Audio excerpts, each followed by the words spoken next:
Alright, so this is the video where we're going to talk about match grip in your non-dominant hand, okay? Like I said in the introduction video, there may be some things that you agree with, there may be some things that you disagree with, but what I'm trying to do here is just give you a really solid foundation for a healthy technique and teach you how to make a perfect stroke every single time with that technique. Okay? So, like I said, if you have a technique that you're using that really works for you and that you don't want to veer away from, there are still going to be a lot of principles and things that you can apply to that technique. But if not, then I suggest you check this out, try it out, experiment with it, and see if it works for you, because I really think it will. Okay? So let's get into it. When we're talking about match grip, it's a pretty simple process. So let's just go ahead and go through it and start from square one and really build a solid foundation. Okay? So I want you to go ahead and set your stick down. All right? Take your left hand or your non-dominant hand and put it out in front of you with your palm up. Okay? Then you're going to take your opposite hand and you're going to set the stick in between your index finger and your thumb. Okay? So the butt end of the stick is going to hang out closer towards your chest. The tip of the stick is going to point away from you, okay? And the center of your palm is going to be towards the back end of the stick, okay? So you don't want it all the way up here, you don't want it all the way down here. Just a comfortable area, probably anywhere, depending on your hand size, I don't know, an inch to 2 inches or so from the butt end of the stick is where the bottom of your hand should be hitting. Okay, so again, it varies for every single person depending on your hand size and your muscle build and all that stuff, but around that area. Okay, so that's step one. Step two is to lightly and gently curl all of your 4 fingers over the stick. Okay, so we get this: your thumb's still sticking up and your fingers are all curved over. Okay, the next thing then is to put your thumb on the side of the stick. Right? Now the most natural thing to do here is to just put the thumb on the side of the stick, alright? But we actually want to slide it down so that it's right across from our index finger, okay? And that creates what we call the fulcrum, okay? So you want to pretend as if there's an imaginary nail that goes straight through your thumbnail, through the stick, and out this middle area of your index finger, okay? So that's basically the grip of the stick. Okay, you shouldn't be holding onto this super tight.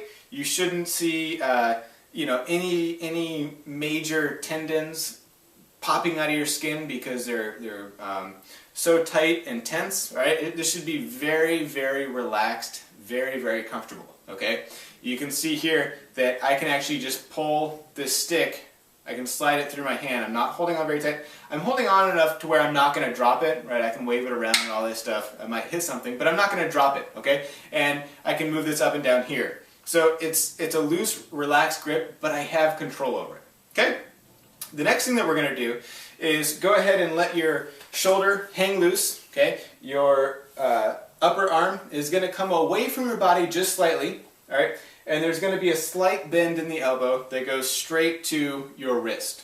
Okay. Now, this is one thing that a lot of drummers get in the habit of, and that is bringing their wrist way in towards the midline of their body and kicking that elbow way out. Okay.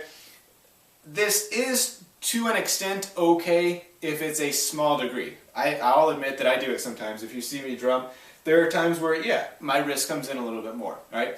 But you don't want it to be too extreme. Okay, it's a fine line here because you see we have all these tendons that run all the way from our spine down our arm, up to our wrist and into our fingertips. Okay, by putting this huge kink in our arm and into the wrist puts extra strain on those tendons. Okay, and normally in a given day-to-day situation it probably wouldn't be that big of a deal. But if you're drumming like this with this already built up tension in your technique, and then you start moving your wrist a lot and putting some effort and some power into the stick, well, then you're creating all this tension and force on these really small delicate tendons, all right? And that can make them inflamed, which then leads to tendinitis, okay? So we want to avoid that, all right? And we want to, as much as possible, think of a straight line going from our elbow to our wrist, okay? Now, when we go to make the stroke, I recommend you keep your wrist low. All right, so you can see here the stick is about an inch off of the surface that I'm playing on, and this forearm area has a slight downward angle, but you can see that my wrist is fairly flat for the most part. Okay, I do that because it allows me to do this then.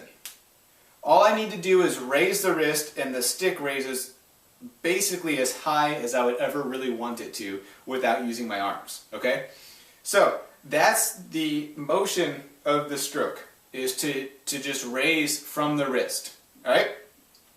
So what I want you to do now is start with the stick in an upward position, and very slowly, almost as if you're in slow motion, move the stick down until it barely touches the surface that you're playing on, and then raise it back up as slowly as possible and as smoothly as possible. Okay? So it should really be just like you're in slow motion.